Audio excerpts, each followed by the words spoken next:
I'm not here to waste your time. Here's your no fluff guide on how to stop doom scrolling without having to delete social media. Let's go. Step 9, dating. You know when you're feeling down, alone, and your first instinct is to scroll through your Instagram feed for the next quick dopamine hit, and an hour later it finally hits you.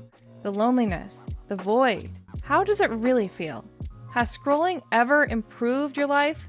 Or do you always end up feeling sad and lonely after you're done with your hours-long scrolling session? Let's be honest, half the time you end up stalking your ex, eyeing random people's lives like a loser, and still feeling low-key lonely.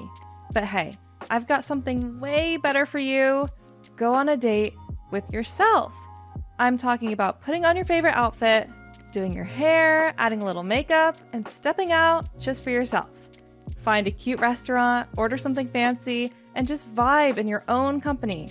And here's the twist, don't touch your phone. The goal is to get comfortable in public spaces without feeling like you need to scroll to avoid the awkwardness. Once you start enjoying your own thoughts and company, you'll be surprised at how much less you rely on mindless scrolling to feel alright. Step 8, phone settings. Let's be real, half of why we doom scroll is because those vibrant posts and perfect aesthetics give us a little serotonin boost.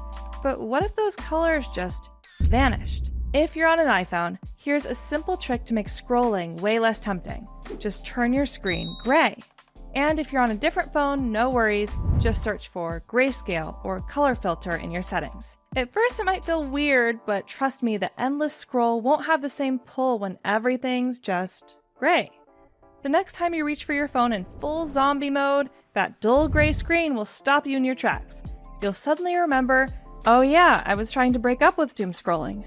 Step 7, useful apps. Instead of downloading useless apps, download ones that actually make your life easier, not harder. I'm loving this to-do list app. It's got these adorable colors, and once you start checking off tasks, it's weirdly addictive. Plus, all the basic features are free. But here's the real game changer, Screen Zen.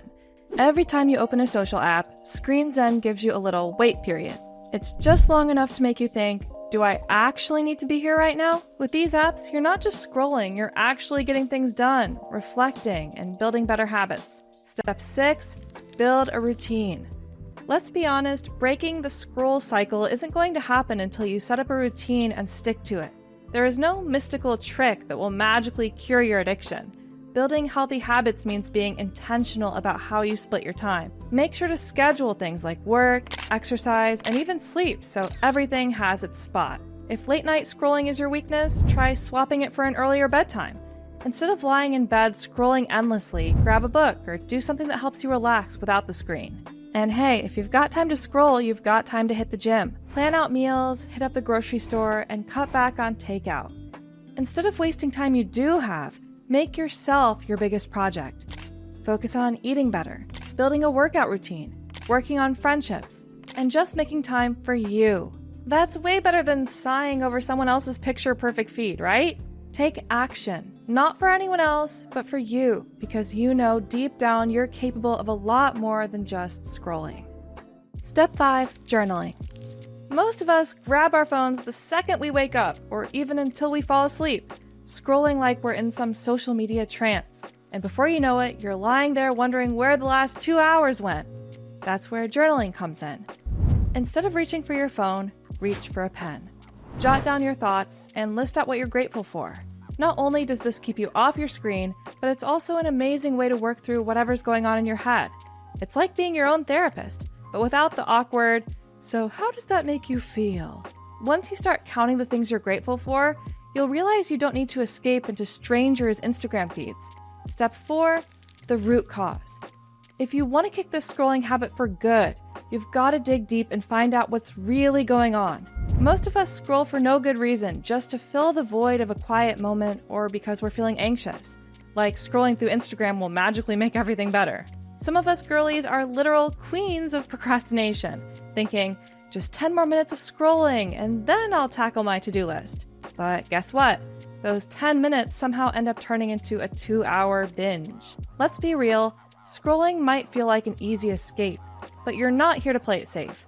Ask yourself, is it boredom, anxiety, craving for connection? If you're not addressing the underlying issues, you can't really kick the doom scrolling habit. Take your time to figure out what it is. But one thing I can promise, you're definitely not going to find the answer by scrolling on your phone. Step 3, meditate. Once you achieve real peace through meditation, you'll start hating the chaos of scrolling. Even if you're just meditating for 5 to 10 minutes a day, make it intentional. Every time your mind starts wandering back to social media, remind yourself it's okay. Just notice it, let the thought go, and come back to your breath. It's normal to get distracted, but learning to bring your focus back each time is what starts to build real self-control. One day, you might just discover that it's literally rewiring your brain, making you less frustrated and more at peace with yourself. Step 2, lock screen. Create a lock screen wallpaper that says, scrolling or working. It's like your own personal accountability partner. Each time you pick up your phone, look at that wallpaper and ask yourself, am I here for something productive or just to scroll like it's my full-time job? If you're not about to do something useful, put that phone down like it's hot. Aim to check yourself like this at least once or twice a day, and watch as you build some serious self-control. And if you're still struggling, here's a pro tip. Wrap a rubber band around your phone. It's just enough to make you pause, think, and ask yourself, do I really need to unlock this, or is this just going to make my scrolling addiction worse? Give it a try, and who knows? You might find yourself finally doing that digital detox you've been promising yourself for years. Step 1. Self-control. You don't have to delete your socials or toss your phone out the window. You just need a split-second reality check. It's like a mini intervention every time your finger hovers over that Instagram icon. Just know one thing. There's no one pushing your buttons or forcing you into this scrolling hell. You're in control of your actions, and you can make a better life for yourself. I know you have the power to break out of this scrolling addiction. And I know you eventually will, but by then it might be too late. Control yourself now. When you're about to grab that phone, stretch yourself, drink water, reorganize your socks, whatever. The goal here isn't to keep yourself busy, but to snap yourself out of the scrolling trance long enough to remember that there's a world outside that screen. Quitting your phone addiction is the first step to your ultimate glow up. And if you want to find out how to properly glow up mentally and physically, check out my guide on how to glow up ASAP here.